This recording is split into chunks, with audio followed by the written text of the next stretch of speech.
Okay, so if you haven't seen the previous video where this is my mentor, Shams Tabriz, and today we're just going to be asking a few questions on infidelity.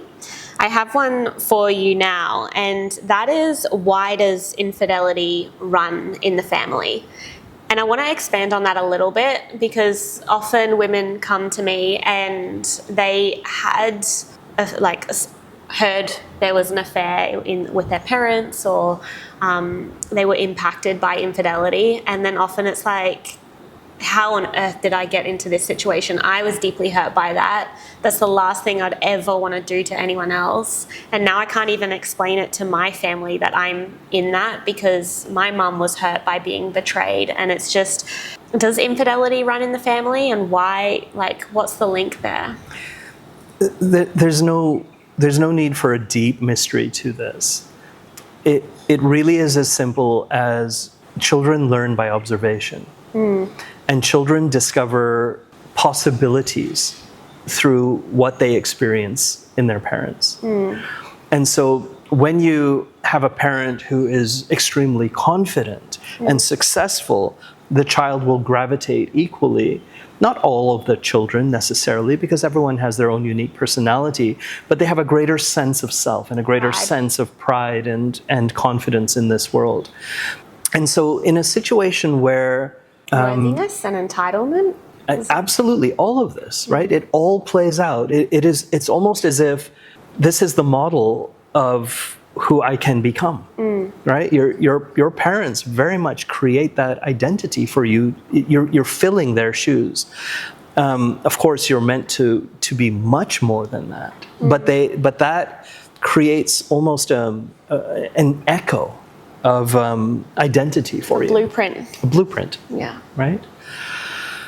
When it comes to parents who have been in affair relationships, it tacitly informs the child that this primary relationship will be unfulfilling, and you will find your fulfillment there. It can be as basic as that. And so if the child finds themselves, when they have grown into an adult, in an unfulfilling relationship, they don't have the model of face this, fix it, resolve it. They have the model of, oh yeah, I know this feeling, and so I find my fulfillment outside. I want to add to that, because when your parents are the model, if there's infidelity, then there's obviously a lack of really communicating feelings and needs in the relationship. And it's a feeling of defeatism. Yeah. So you then learn that vibration or that energy is just normal. Like, you've probably grown up in the house of that. And also, if there's been long-term infidelity, then I would say a parent was absent in their mind, thinking about all of that world, and then absent with you. And so then you'd attract absence in love as well. Absolutely. There's an emptiness in your own heart at that point. Yeah. It's emptiness. And you're craving for something that it almost becomes impossible for you to fulfill, because you're seeking for it in a way that it can't be fulfilled in that way. Yeah. Your parental love fundamentally teaches you self-love. And when parental attention is not given, that is parental love. And so even though let's say a father who was in an affair relationship and therefore not present as fully as he could have been for his child, even though that father, when he was present, might have been very loving, the lack of attention that was available to that child actually results in a lack of love. Yeah. The child experiences it in this way, whether consciously or unconsciously. Because parental attention and parental love fills a child with self-love, that child has now grown into a woman, because we're focusing on women in this conversation, now grows into a woman who doesn't know self-love.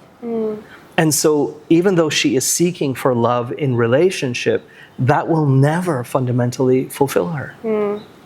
And so the healing has to take place in learning how to move beyond the emptiness that has been created out of a family dynamic or a parental dynamic that was unhealthy, Yeah.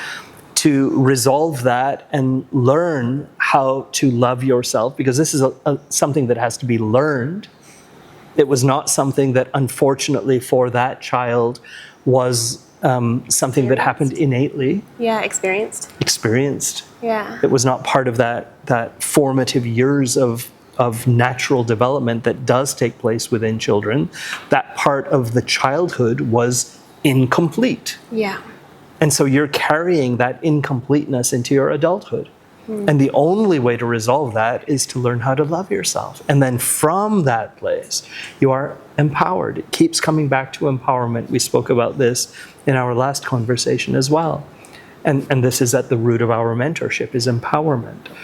And so when that self-love gap is bridged, then that woman can go forward and truly seek for a relationship that will be fulfilling. Yeah.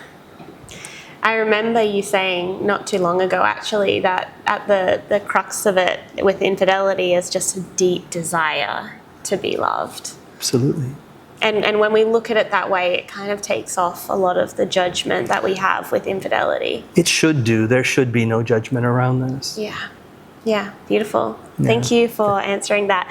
Shams and I are offering a package together where you can work with us to support you through this healing journey. And if that's something that you're interested in, you can go on my website or also click on the link below, and we can have a free call together to discuss what that could look like for you.